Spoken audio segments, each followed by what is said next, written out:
Welcome to another edition of Inside the Economy. I'm Larry Howes. Thanks for joining me. Well, it really is about the mysteries of the economy in waiting right now. The economy is kind of waiting. Federal Reserve is meeting in a couple of days. They are probably going to go on hold. They're not going to raise their rates. They're going to wait until July. The rest of the economy, well, quick look at the numbers. Oil is back down where it was. If you look where it was a year ago, it's almost half the price. Despite what the Saudis say and all the drama they're trying to generate on the oil market, nobody's caring. Rates are still down. Mortgage have come up a little tiny bit, not much. They track the 10-year as usual. Slightly more initial claims. It's kind of good news. Unemployment up to 3.7. Compared to where it's been, that's almost bad news. Technically, after all of the interest rate hikes we've had, that should be 4.5, not 3.7.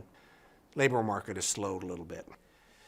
Here's where we are. Go back to 2019. Fed funds is higher than inflation. The cost of money should be higher than the erosion of money. That's basically the way it works. Then they lower rates a little bit. Inflation sort of comes down. Interest rates come down. It's okay. Inflation starts to pick up, and then, bam, we get COVID. Then, low rates, free money. Inflation picks up a little bit, as it should, and then really picks up with housing and labor and people catching up on the cost of living. So the Fed has to go from 0 to basically 5 or 5.25, which is where we are. Now, CPI and the core CPI are down in the 5s. They're down meeting the cost of money. And all that really has to happen is the cost of money, Fed funds, needs to be a little higher than CPI. Just a little bit, not a lot.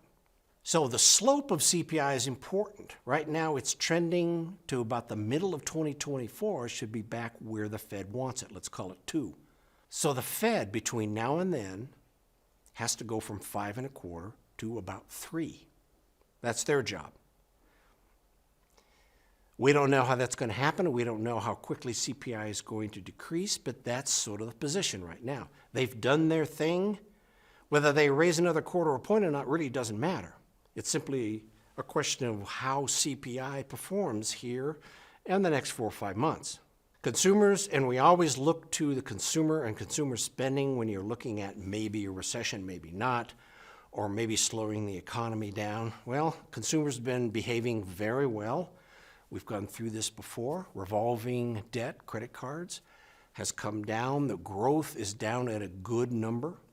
Non-revolving, regular term loans, that kind of thing, is fine and healthy. Mortgages, well, there we go way back. Mortgages have fluctuated at a good pace, at a good number. 2% above the 10-year. And then we'll get this big boost because the Fed is raising rates, so we're up about 7. Well, what you get out of that is the dark color here is affordability, which is very high. It's sort of expensive. The cost of the mortgage is very high. It's pretty expensive. The theme in the real estate industry is go ahead and buy this house. I know it's a little expensive, a little steep, but you'll be able to refinance in a couple of years. Well, in an ideal environment, they're probably right. If the Fed has got to go from 5% to, let's say, 3 inside of the next 12 months, mortgages are going to come down. They're about 6.8 right now. They might be back in the low 4s. Okay. That's sort of where we are in that arena.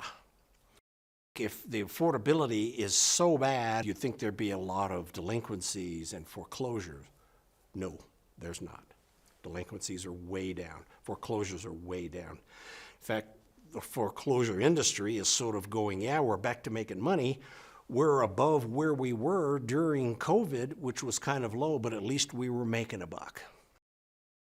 The Conference Board, another government organization, they always run leading economic indicators. There are varying degrees of accurate, but you look historically, and they've been okay. Right now, the LEI, as it's affectionately known, has dropped down and you need to, quote, worry about a recession, unquote. Standard. They might be right. We might have to have a recession to inspire the Fed to lower rates, which is their usual tool.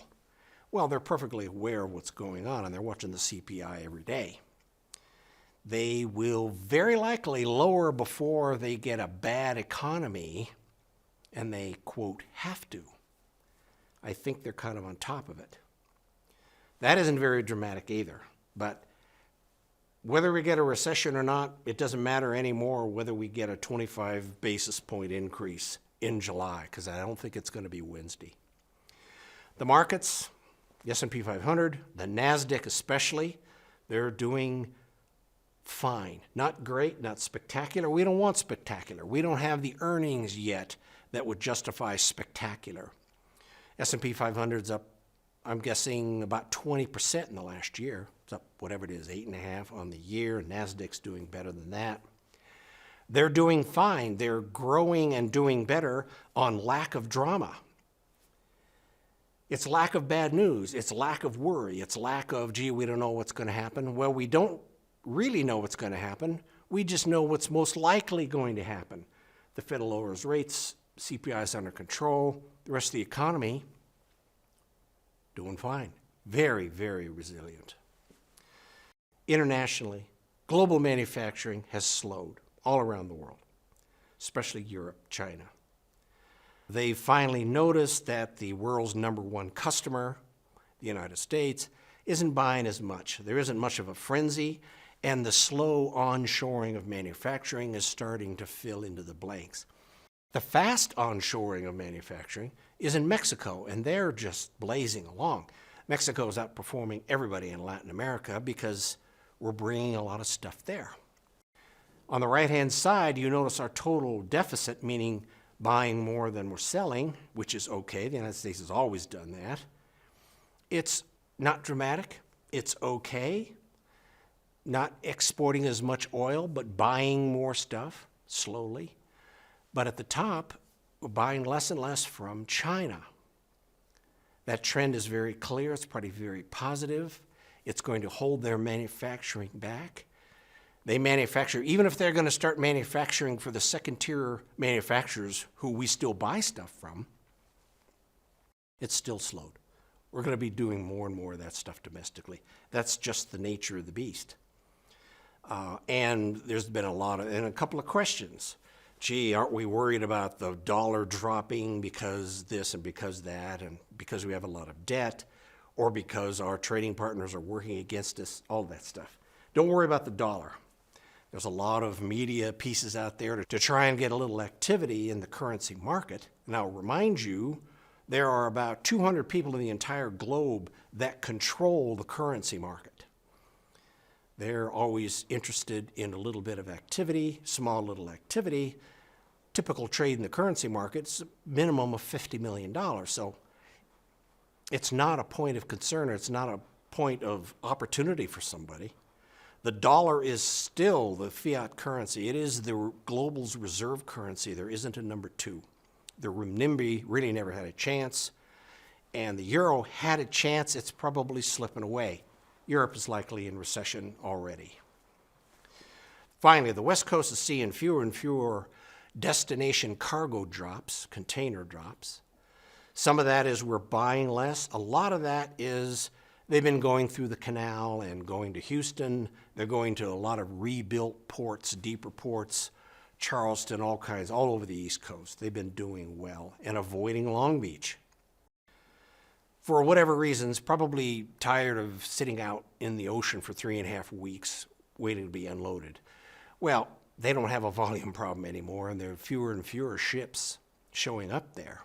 However, my old stomping grounds, Panama, they're definitely having a drought. The Chagres River, which supports the Gatun locks, Lake Gatun, all of the locks, is way down. It's about half the flow it normally does. So they're reducing the ships that are going through. They're not doing 35 each way a day. They're doing more like 20 each way a day, and reducing the draft, even in the new rebuilt canal. Well, that isn't very dramatic. It would have been very catastrophic 5 years ago because of all the activity in global trade. Not so much now. And I don't think this is going to be the salvation of the stevedores in Long Beach and their contract negotiations, because they'll either wait to go through, they'll go around the other way and not deal with Long Beach. That's kind of the way the market is right now. Well, we don't know what's going to happen in the economy. There certainly doesn't justify any drama. That's clearly where we are. No bubbles, nothing like that. So, thanks for joining me. We'll keep everybody updated naturally. If you have a question, send it along to me at info@shjwealthadvisors.com, and I'll be happy to deal with it. I will see you next time.